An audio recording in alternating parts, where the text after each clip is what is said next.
오늘은요, 이렇게 무지개를 타고 오신 분, 여기 있는 세종대왕님하고 많이 관련된 공부 내용입니다.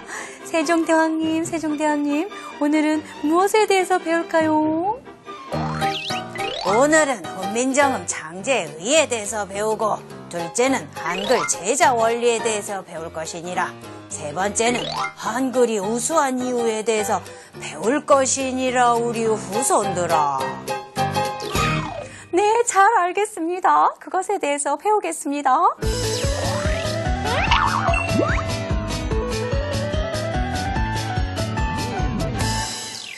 한글이 만들어졌다는 것은 우리에게 어떤 의미로 다가오는 것일까요? 보겠습니다.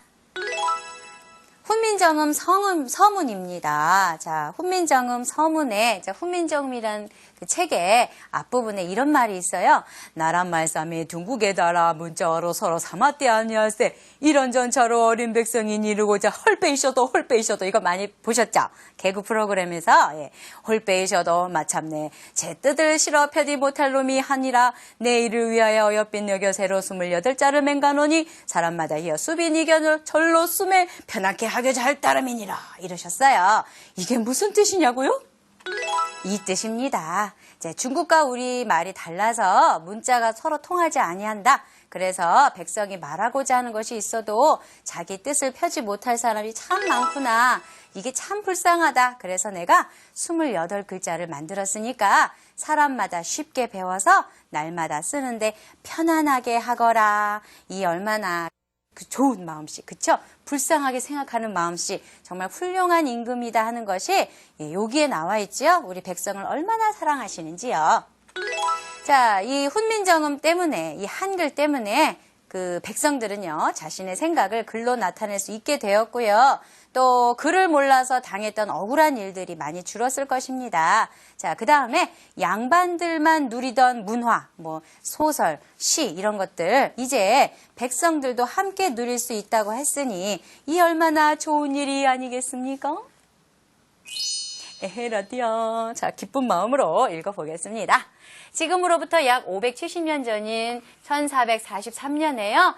세종대왕이 집현전 여러 학사와 더불어서 겨우 28자를 만든 거예요. 이 적은, 어떻게 보면 정말 적은 글자죠.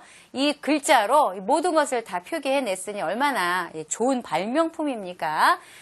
백성을 가르치는 좋은 소리라는 뜻으로 오늘날의 한글을 만들었습니다. 이 훈민정음이 무슨 뜻이라고요? 백성을 가르치는 바른 소리, 백성을 가르치는 바른 소리라는 뜻의 이 훈민정음을 만드셨습니다.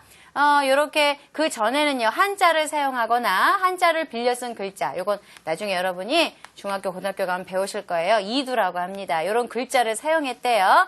그렇지만 백성들에게는 너무나 어려운 글자들이었죠. 이러한 훈민정음을 창제한 세종대왕의 큰 뜻은 아까 선생님이 보여준 그 서문에 잘 나타나 있습니다. 첫머리다 이 말이에요. 훈민정음 첫머리에 잘 나타나 있습니다. 자, 이렇게 불편함이 없도록 하기 위해서 훈민정음을 만드셨는데요. 그 다음 보겠습니다. 이러한 훈민정음의 큰 뜻을, 세종대왕의 큰 뜻을 누구나 다 찬성한 것은 아니라는 거죠. 그 뒤에 이런 말이 나와요.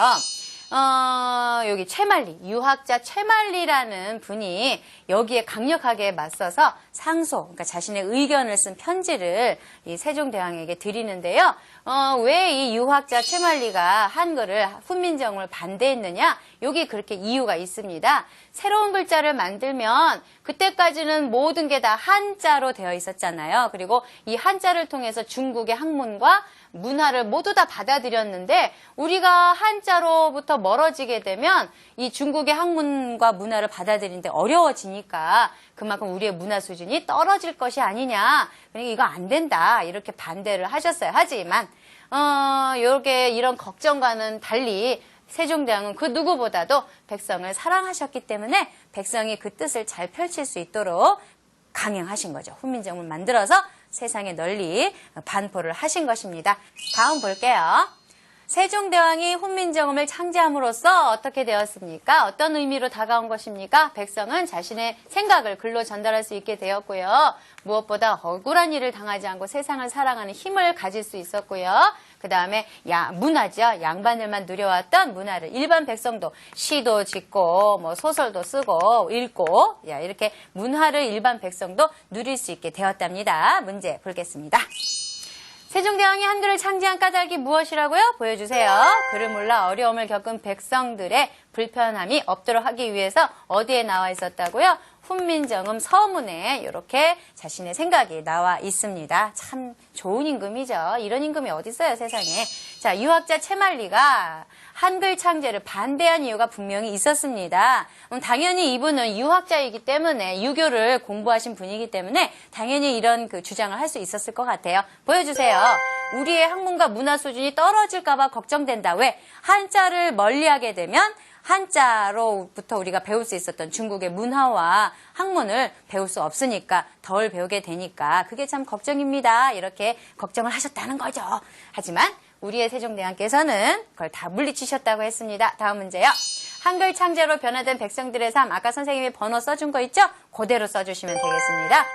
자신의 생각을 글로 잘 나타낼 수 있게 되었어요. 그래서 쉬운 한글로 이제 다른 사람에게 편지도 잘 전할 수 있었겠죠.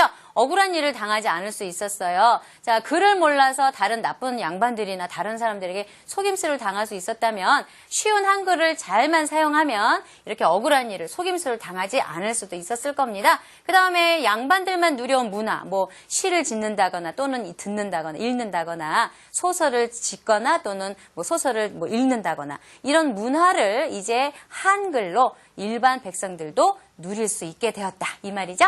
개념 냠냠 2로 가볼게요.